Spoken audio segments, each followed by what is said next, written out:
Dhe le të falet njeriu për ashtu sa ndjen vullnet.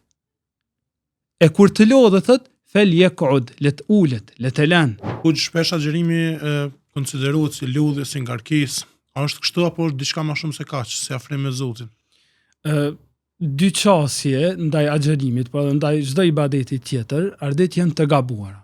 Në gjuhën arabe i gjejmë me termet el ifratu wa tafrit, që do të thotë një qasje e gabuar ndaj agjërimit, në këtë rast që përmendti, ose ndaj çdo adhurimi tjetër, duke konsideru atë si lodhje, duke konsideru atë si mund, duke konsideru atë si ngarkesë, së qasje e gabume.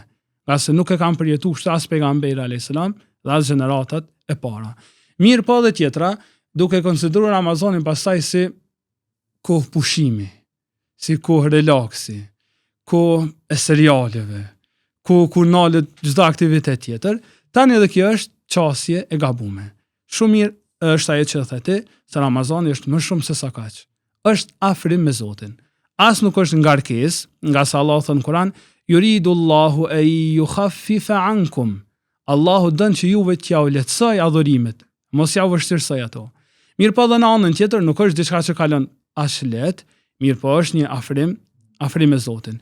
Pejgamberi a.s. është mundu sahabët me eduku në atë formë, sa që me i shtyer ata drejt shijimit të adhurimit.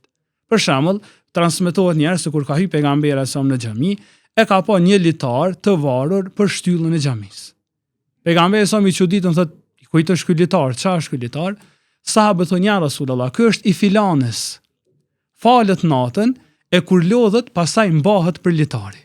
Do të thonë, aq që ka zgjat namazin e natës, saqë dikur fillon edhe mbahet. Pejgamberi a.s. nuk e aprovon një çështë të tillë. Thotë, li yusalli ahadukum nashatahu. Thotë, le të falet njeriu për ashtu sa ndjen vullnet. E kur të lodhet, thotë, fel yaqud, le të ulet, le të lën.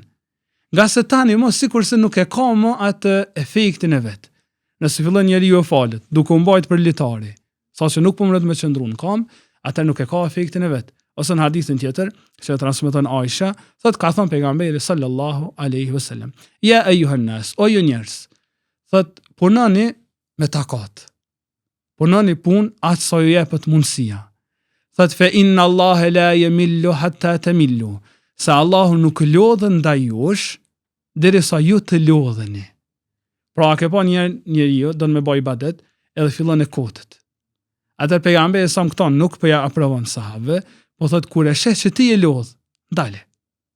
Pse? Se nuk je duke e shiju adhurimin. Kështu që Ramazani as nuk është ngarkesë të cilën njeriu nuk e shijon, mirë po edhe në anën tjetër as nuk është pushim, në të cilën i pushon trupi i tij, rrjedhimisht pastaj i pushon edhe shpirti i tij. Mirë po besimtari është një ibadet në të cilën e gjen një ëmbëlsi që se gjen askund tjetër.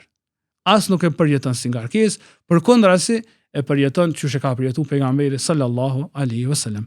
Transmeton Aisha se kur është fal pejgamberi sa namaz natë, ajo i ka thënë: "O i dërguari i Allahut, a nuk ti ka fal Allahu gjunahet të parat edhe në mbramat? Pse po falesh aq shumë saqë tu kanë qa këmbët nga qëndrimi i gjatë në këmbë?" Atër pejgamberi alisa me thot një përgjigje që na i prek zemrat tona. Thot, e fela e kuna abden shekura, a mos të jemi në rob falenderus?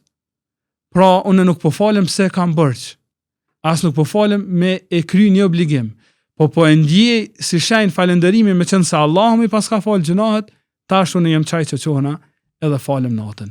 Pavarësisht të këtij ibadetit të madh që kanë bërë pejgamberi alajhi dhe sahabët, prap në duat e tyre thoshnin: "Ma abadana ka haqqa ibadetik." O Zot, s'të kemi adhuru qysh ti e meriton.